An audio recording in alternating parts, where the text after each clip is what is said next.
नमस्कार, पर्दाफाश देख रहे हैं आप। मैं हूं आपके साथ सोनाली। आज बात करेंगे उन ढीठ कुछ लोगों की जो बार बार यूपी में अशांति फैलाने का काम करते हैं। उत्तर प्रदेश के सीएम योगी आदित्यनाथ हर मुमकिन कोशिश कर रहे हैं कि किसी तरह शांति बनी रहे, दंगा ना हो, लेकिन एक संप्रदाय विशेष के लोग पूरी कोशिश में हैं किसी तरह बवाल हो, दंगा हो, आग लगे और फिर सरकार का नाम खराब हो, यूपी के सीएम पर विपक्ष को आरोप लगाने का मौका मिले।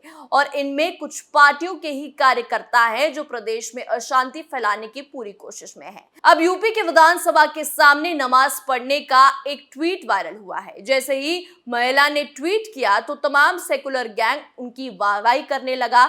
तमाम कट्टरपंथी भी उसके सपोर्ट में आ गए कि वाह क्या काम किया है, खुले में नमाज, वो भी यूपी विधानसभा के पास। एक बात तो समझ नहीं आती, जब नमाज के लिए मस्जिद बनी है, घर बने हैं, तो आखिर रोड पर, स्कूल में क्यों नमाज पढ़ी जानी है? इसका जवाब है अशांति फैलाने के लिए। जब ये ट्वीट यूपी पुलिस के हाथ लगा तो इस महिला की पूरी पोल खुल गई। कौन है ये महिला, किस पार्टी के लिए काम करती है और क्यों विधानसभा के सामने नमाज पढ़ी गई? आज ऐसे तमाम सवालों से पर्दा उठाएंगे। तो चलिए शुरू करते हैं। उजमा परवीन नाम की एक महिला ने 27 मार्च को एक झूठा ट्वीट करके कई लोगों को गुमराह किया। उन्होंने सोशल मीडिया पर नमाज पढ़ते अपना वीडियो शेयर किया और कहा कि ये नमाज लखनऊ विधानसभा के आगे बैठकर पढ़ी गई है। इस बात पर उन्हें कई लोगों ने शाबाशी दी। हालांकि अब पुलिस ने उजमा की पोल खोलते हुए कहा है कि नमाज को विधानसभा की बजाय एक मजार के आगे पढ़ा गया। इस झूठ को फैलाने के आरोप में पुलिस ने उजमा पर एफआईआर भी दर्ज कर ली है। वही पोल खुलने के बाद सोशल मीडिया के कई मुस्लिम यूजर्स भी उजमा को ट्रोल कर रहे हैं। ये मामला लखनऊ के थाना क्षेत्र हुसैनगंज का है। मामले में शिकायतकर्ता थाने के ही पुलिस सब इंस्पेक्टर सागर खुराना है। 29 मार्च को उनकी तरफ से दर्ज कराई गई शिकायत में उजमा के ट्विटर हैंडल पर शेयर फोटो और लिखे गए शब्दों का हवाला दिया गया है। इसमें लिखा गया कि अल्हम्दुलिल्लाह, लखनऊ विधानसभा के सामने असर की नमाज अदा की। जो ये कहते हैं हमारी नमाज पर पाबंदी लगा देंगे तो हम भी अपने हिंदुस्तान की हर सरजमीन पर नमाज पढ़कर दिखा देंगे। हमारा देश आजाद है, इसलिए मुझे आजादी से नमाज पढ़ने का अधिकार है। पुलिस के मुताबिक उजमा का विधानसभा के आगे नमाज पढ़ने का दावा पूरी तरह से झूठा है। ये नमाज विधानसभा से कुछ दूर सड़क के किनारे बनी एक मजार के आगे पढ़ी गई है। पुलिस ने इस हरकत को समाज में अशांति फैलाने वाला बताते हुए उजमा पर आईपीसी की धारा 153, 200, 283 और 290 के साथ आईटी एक्ट की धारा 66 के तहत केस दर्ज कर लिया है। लेकिन ये मैडम इतने में नहीं मानी। पोल खुलने के बाद भी उजमा ने अपनी बयानबाजी जारी रखी। उन्होंने ताबड़तोड़ ट्वीट करके अपनी करतूत को चर्चा में रखने की पूरी कोशिश की। कई मीडिया रिपोर्ट्स में भी उजमा के झूठ को सच मान लिया गया। उजमा के फैलाए झूठ को सच मानकर उन्हें सोशल मीडिया पर ढेर सारी बधाई मिलने लगी।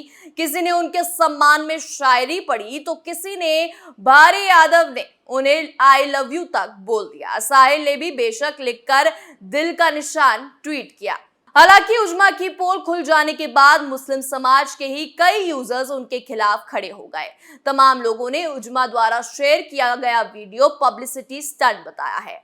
तमाम नेटिजन्स उजमा परवीन को ट्रोल कर रहे हैं। उजमा खुद को सामाजिक और मानव अधिकार कार्यकर्ता बताती है। फिलहाल लखनऊ पुलिस पूरे मामले की जांच कर रही है। अब जरा आपको इसकी सच्चाई बता दें। यूपी में अशांति फैलाने का प्रयास करने वाली ये महिला उजमा परवीन लखनऊ चौक की रहने वाली है। उजमा ने सीएए एनआरसी के खिलाफ विरोध किया था। वो एआईएमआईएम की पदाधिकारी है। कानपुर में एक कार्यक्रम के दौरान एआईएमआईएम के राष्ट्रीय अध्यक्ष असदुद्दीन ओवैसी ने उजमा को पार्टी की सदस्यता दिलाई थी। उजमा ने यूपी विधानसभा का चुनाव भी लड़ा था। उसे पार्टी ने लखनऊ की 171 पश्चिम विधानसभा सीट से चुनावी मैदान में उतारा था। हालांकि अब उजमा अपने गैर राजनीतिक होने की बात कर रही है।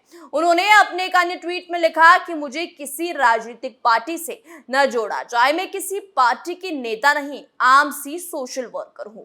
महिला के नमाज पढ़ने का मामला सामने आने के बाद लखनऊ पुलिस एक्शन में आई। डीसीपी सेंट्रल अपर्णा रजत कौशिक ने बताया कि ट्वीट की छानबीन की जा रही है। उन्होंने बताया कि नमाज कहां पढ़ी गई, इस बात का पता किया जा रहा है। अगर कानून की खिलाफत वर्जी का मामला पाया गया तो उस बुनियाद पर कार्रवाई की जाएगी।